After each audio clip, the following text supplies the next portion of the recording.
Hawaii has that hometown feel, and everyone knows everybody, and there's not some mystery thing coming out of nowhere. Everyone kind of, you got to live around these people. It's a small place, and so you need to treat people right, and I think it has a great sense of community here.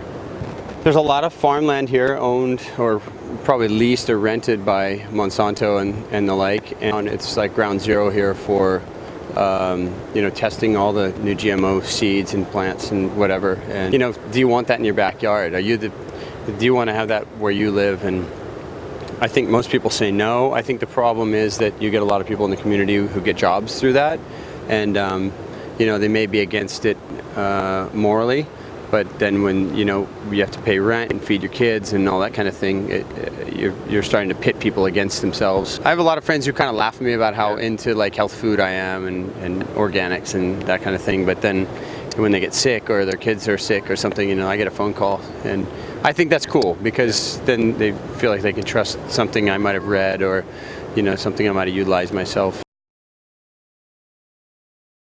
I've identified a lot over the years with like Ron Paul and Ralph Nader, and these could be people from totally different parties, but I think when people speak truth and they throw things right in the face of what is popular and it's the truth, I think those are people you can trust. When they told Nader that he affected the elections and took it away from Gore, and he said, well, you're picking between bad and worse. I don't care who wins. And he goes, actually, I think Al Gore cost me the election. I thought that was a great quote. No, but at this point, I don't have a person in the race. Once upon a time, I liked Cynthia McKinney, who she voted against the war in Iraq. She said, no, we got to calm our heads here, and we need to really think this out logically and rationally. But she was the one person who was very vocally against the wars and said, look, we don't have all the proof. We don't know what happened. 9/11 was a freaky situation. We don't have all the facts behind that yet. We don't know why we're going to Afghanistan or Iraq.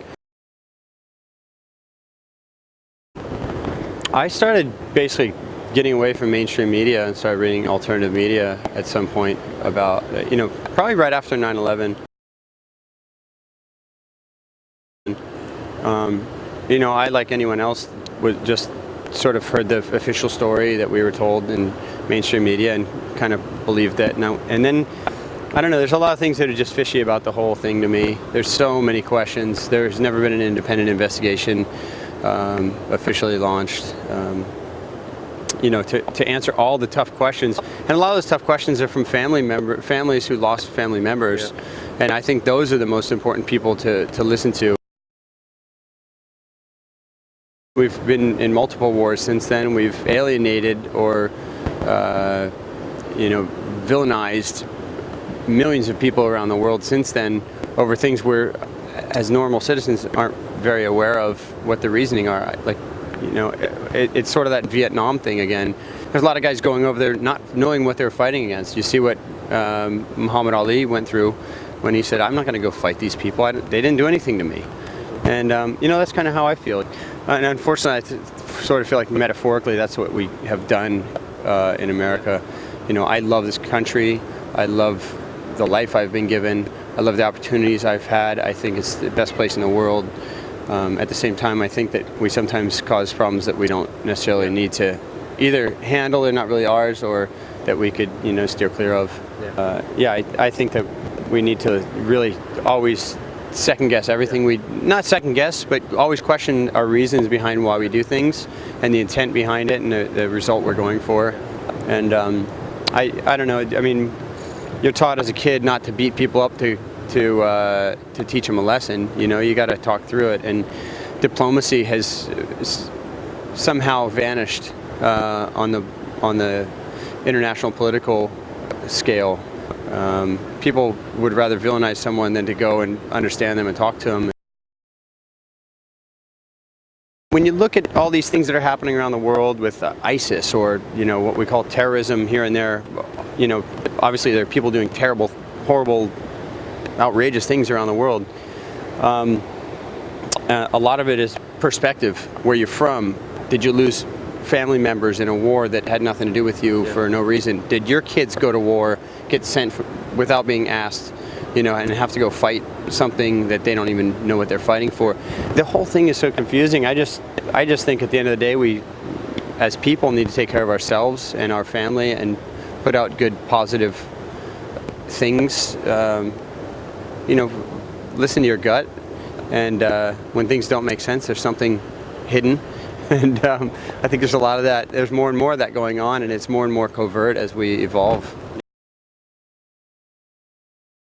I travel around this world, man. I know a lot of people from a lot of different religions, a lot of different cultures, a lot of different races of people, and there's great people in every place I go. And there's also people who've been through a lot of hardships that are misunderstood. Yep. And need someone to listen to them, not to be attacked anymore. So I don't know. And people are the same wherever you go.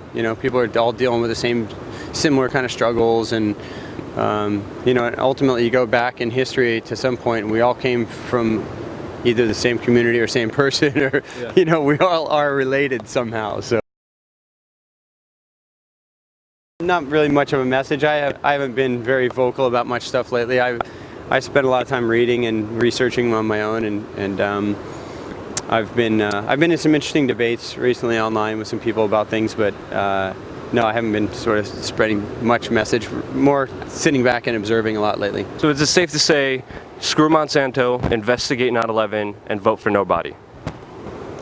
Those are pretty solid. That's a pretty solid platform to start with. I would say it's a good starting point.